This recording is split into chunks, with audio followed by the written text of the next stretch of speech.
ताकिए जरा इसको स्क्रीन पर। जेडी वैंस की तरफ से क्या कहा गया देखिए जरा, बहुत अलार्मिंग। हमने अभी बहुत से हथियार निकाले ही नहीं हैं, बड़े हथियारों पर फैसला ट्रंप ही लेंगे। अगर ईरान ने बात नहीं मानी तो सभी विकल्प खुले हुए हैं। कार्ड के काले सर, आप क्या देख रहे हैं इन बातों में? देखिए, मैं बार बार ही बोल रहा हूं कि ये सब बातें जो हैं ये आपको मिसडायरेक्ट करने के लिए है। Again, deception has been the basic bottom line of Trump's actions. अभी जो खर्ग आइलैंड पे जो अटैक्स चल रहे हैं वो टैक्टिकल अटैक्स हैं और बेसिकली खर्ग आइलैंड के एयर डिफेंसेस को वीक करने के लिए हैं। On May 9th, be part of history. Chinmaya Gita Samarpanam, a global Guinness World Record official attempt. Together, join online and let's chant Gita chapter 15, just 20 verses, simply read from the screen. Don't wait, register today.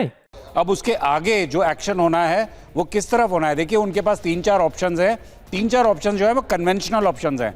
Nuclear और इस तरह की जो डरावनी बातें हैं वो basically Iran को एक तरह से मिसडायरेक्ट करने की भी कोशिश हो सकती है।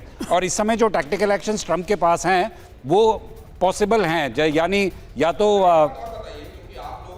हिस्ट्री भी बहुत अच्छे से बनते हुए, मतलब जब वो हो रहा होगा तब भी आप लोगों ने देखा होगा, पता चला होगा।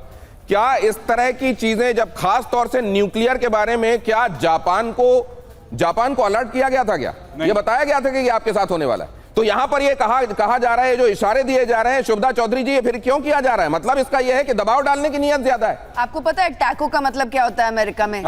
टैको का मतलब होता है चिकन्स आउट। यस, तो द पॉइंट इज कि यहाँ पे मैक्सिमम डिसेप्शन का गेम खेला जा रहा है। बट एरिया 51, 52 में टेस्टिंग तो हो रही है। स्ट्राइक कौन करेगा? स्ट्राइक अमेरिका, ट्रंप नहीं करेगा। स्ट्राइक इजराइल करेगा, बेंजामिन नेतन्याहू करेंगे।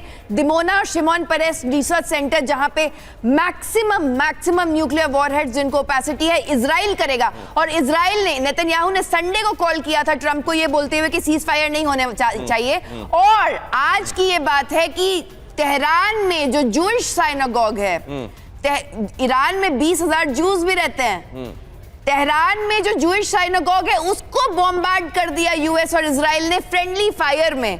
तो यहाँ पे एक्टर जो है, जो मार्केट को चेंज करता है, वो है ट्रंप, लेकिन डायरेक्टर नेतन्याहू है। एक्टर यहाँ डोनाल्ड ट्रंप हैं, लेकिन डायरेक्टर नेतन्याहू है। क्या इसको इस तरीके से देखा जाना चाहिए? अगली खबर देखिए, अमेरिका के वरिष्ठ अधिकारी का बड़ा दावा। खर्ग पर पिछले घंटों में बड़े हमले हमने किए हैं। अमेरिकी सेना ने खर्ग में भीषण बमबारी की है। ईरान के बंकर और रेडार स्टेशन तबाह किए हैं। खर्ग द्वीप पर हथियार डिपो को भी निशाना बनाया गया। अमेरिका की तरफ से दावा किया गया है, तस्वीरें भी जारी की गई हैं। यह बताया गया है कि खर्ग आइलैंड में यहां उन तमाम जगहों को डिस्ट्रक्ट कर दिया गया जहां से किसी भी तरीके की मिलिट्री एक्टिविटी हो रही थी। यहां जो सैटेलाइट तस्वीर जारी की गई है वो ये तस्वीर है। और क्या इन तस्वीरों में कुछ ऐसा है जो हम और आप समझ सकते हैं और कार्ड के काले सर हमको समझा सकते हैं? सर प्लीज यहां पर आएं अगर आप, और इस तस्वीर को हमको समझने में मदद करें। ट्रंप के सोशल मीडिया पोस्ट पर ईरान का जवाब, अमेरिका से बातचीत के सभी चैनल बंद, मध्यस्थों से हो रही बातचीत भी बंद, ईरान ने कहा। तो अगर वाकई डोनाल्ड ट्रंप ये चाह रहे थे कि किसी तरह की बातचीत हो, अगर वो कह रहे थे कि हम तक पहुंच तो रहा है लेकिन कम्युनिकेशन में टाइम बहुत लग रहा है, एक दिन का टाइम लग जा रहा है, और हम तक जो बातचीत पहुंच रही है ये अभी तक बड़ी बेनतीजा स्थिति में है। अगर ट्रंप ये चाह रहे थे कि बातचीत हो तो उनके सारे कदम अभी तक ये लग रहा है बातचीत को बंद करने वाले हैं। खामनेई को पहले ही 24 घंटों में एलिमिनेट कर देना, वहां की लीडरशिप को एक के बाद दूसरा तबाह करते चले जाना, और अब इस हद पर ला देना जहां आप सभ्यता को नष्ट करने की बात कर रहे हैं। तो जाहिर है ऐसे में ईरान का जो रिएक्शन है वो ये है कि अब तो किसी भी तरह की कोई बात नहीं होगी, कोई मीडिएशन नहीं होगा, किसी तरीके का इंटरलॉक्यूटर हमको नहीं चाहिए, अब चाहिए ही नहीं हमको कोई बातचीत। और ये बहुत खतरनाक स्थिति बन गई अब। अचल मल्होत्रा सर। जी बिल्कुल, जैसे मैंने पहले भी इंडिकेट किया था कि कोई भी बातचीत तो सफल हो नहीं सकती अगर दोनों साइड जो हैं या parties to the conflict maximalist approach लेके चले, और वो चलती हैं। नेगोशिएशन शुरू होने से पहले सब अपनी बड़ी बड़ी डिमांड्स रखते हैं। लेकिन इससे हटके मैं ये कहना चाहूंगा कि मुझे नहीं लगता कि अमेरिकन या इजरायलीज कभी भी सीरियस थे नेगोशिएटेड सेटलमेंट के। अगर ऐसा होता तो 3 बार मौके आ चुके हैं। और जहां तक वो जो उनके ईरान के न्यूक्लियर प्रोग्राम के पीछे पड़े हुए हैं, वो तो ईरान ने 2015 में उसमें समझौता कर लिया था। एक comprehensive plan of action sign हो गया था ईरान न्यूक्लियर डील के नाम से, हम उसे जानते हैं। लेकिन ट्रंप ने पहले ही अपने टर्म में उसे जो है फाड़ के फेंक दिया था।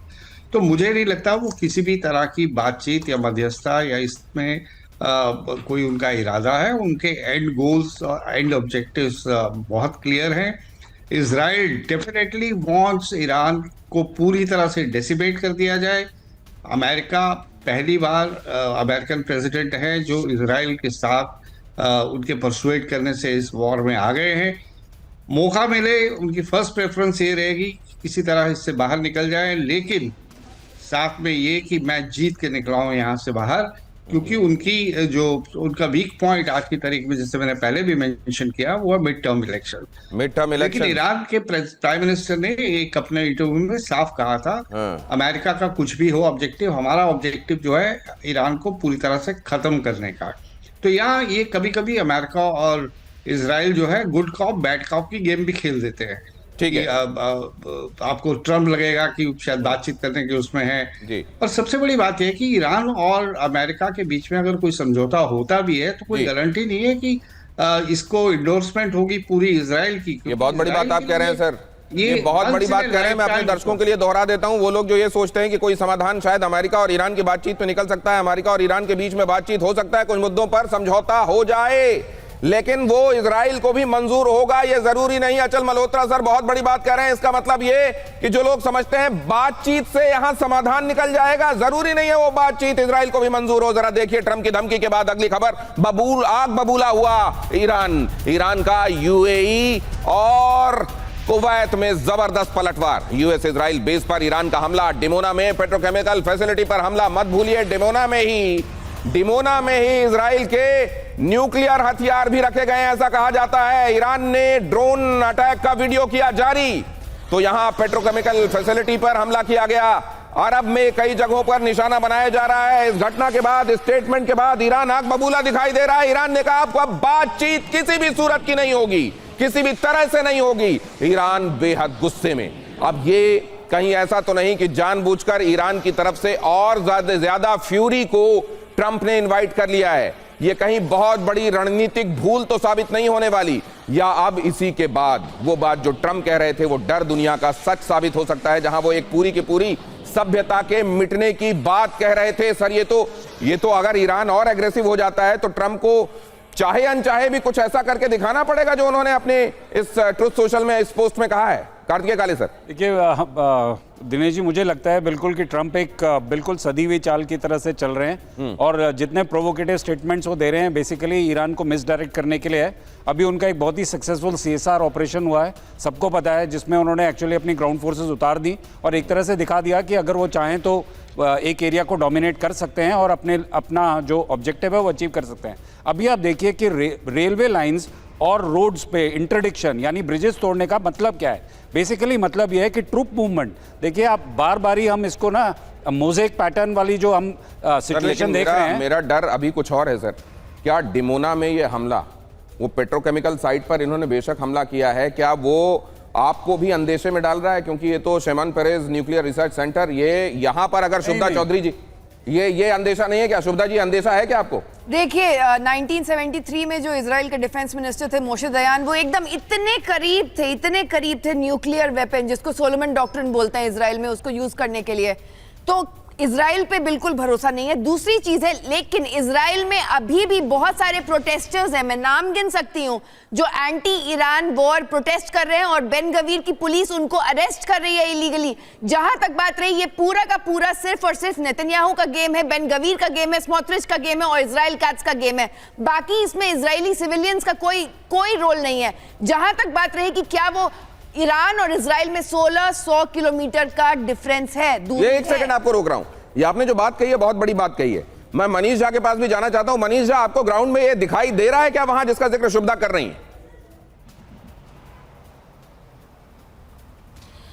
देखिए, दो बातें हैं। पहली बात तो कि ईरान बार बार कहता है कि हमने डिमोना न्यूक्लियर रिसर्च सेंटर को टारगेट किया है, और मैं आपको बताऊं कि इजराइल में रहते हुए कम से कम आधा दर्जन बार तो मैं खुद ही जाकर उस फैसिलिटी के आसपास घूमकर आ गया। और जो सबसे नियरेस्ट अटैक हुआ वो वहां से 9 किलोमीटर दूर पर हुआ था, जब काफ़ी लोग घायल हुए थे और एक पूरा। एक बहुत बड़ी खबर आ रही है।